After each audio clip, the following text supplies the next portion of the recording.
everybody, I'm Aaron Simmons. This is Philosophy for Where We Find Ourselves, August 1st, 2023.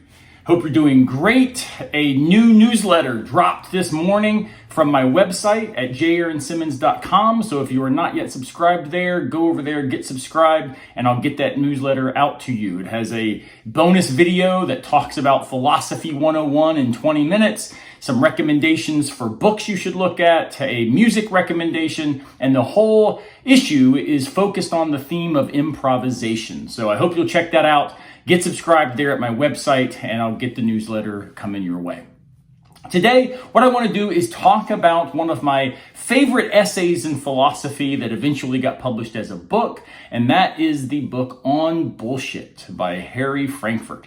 Frankfurt was a professor at Princeton University for most of his career, an enormously influential philosopher in a variety of areas, but this little essay is where he, of course, got famous, ended up on The Daily Show, a variety of things that are not usual for professors of philosophy. I had the honor of having lunch with him one time with a variety of other grad students, and he was a remarkably charitable man, a consummate philosopher, and really somebody who made me think deeper about the things that I often thought about.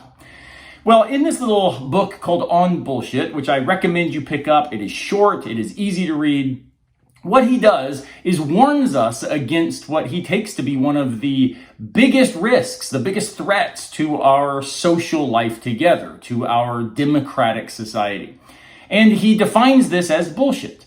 Now, what is bullshit? Well, the best way to understand it is by contrasting bullshit with lying. When we talk about a lie, we talk about somebody who assumes they know the truth and then intends to deceive an audience away from that truth. In order to lie, I have to care about truth enough to try to get my lie straight. Well, bullshit has no similar connection to truth. The bullshitter is unconcerned with truth, doesn't even care at all to try to get their thinking right so that they can deceive an audience. Instead, the bullshitter is somebody fully invested in simply bringing about a particular kind of impression on the audience, getting them to act a particular way or believe certain things. But that's not to believe certain things in contrast to what's true. It's simply in order to benefit the bullshitter. So, Frankfurt talks about examples like public relations and marketing and media and politics as especially ripe for the prominence of bullshit in our culture. Now, I want to make clear, this is not a suggestion that all public relations is bullshit. It's just to say that when your job or your task is to bring about a certain response from an audience, well, selling that to them may or may not be facilitated by selling true claims. So when we are more invested in getting them to buy a particular product than we are in communicating truth, it's likely that we are risking falling into bullshit. Now, importantly, he goes on to explain that bullshit is something that occurs more frequently when people are asked to hold opinions about things they don't really understand. I would suggest that in our influencer culture, this is especially prominent. People hold opinions about all kinds of things. We live in a society that has downgraded the role of expertise as relevant to epistemic authority. We think somebody matters in their opinion just because of their social media following, not because they have a following related to their expertise. So when we find ourselves challenging expertise, following influencers without appropriate epistemic warrant, we are ripe to give in to bullshit. So he suggests that bullshit becomes maximally dangerous for our democratic society because it undercuts the deliberative phenomenon by which our society flourishes.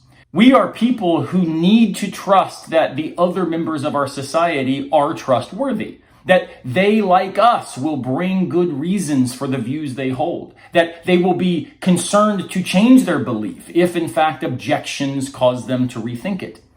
This means that a concern for truth should underwrite our deliberative practice. But when bullshit takes over, it's no wonder that misinformation, conspiracy theory, group polarization, etc. really begin to take hold. He concludes the book in a really interesting way by saying, in a context of a lot of bullshit, we tend to hear people praising themselves and celebrating themselves because they are sincere, because they are genuine. And he says, but notice, sincerity and being genuine are only things that matter if your sincerity is anchored in truth. And he says, when it's not, maybe the narrative, the rhetoric around being sincere, being authentic, being genuine is itself just some bullshit.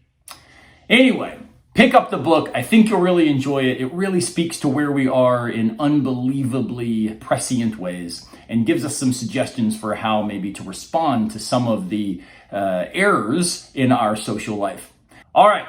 Thanks again for watching. I hope you get subscribed to my monthly newsletter and also get subscribed here to my YouTube channel. I'll see you next time, unless a piano falls on our heads.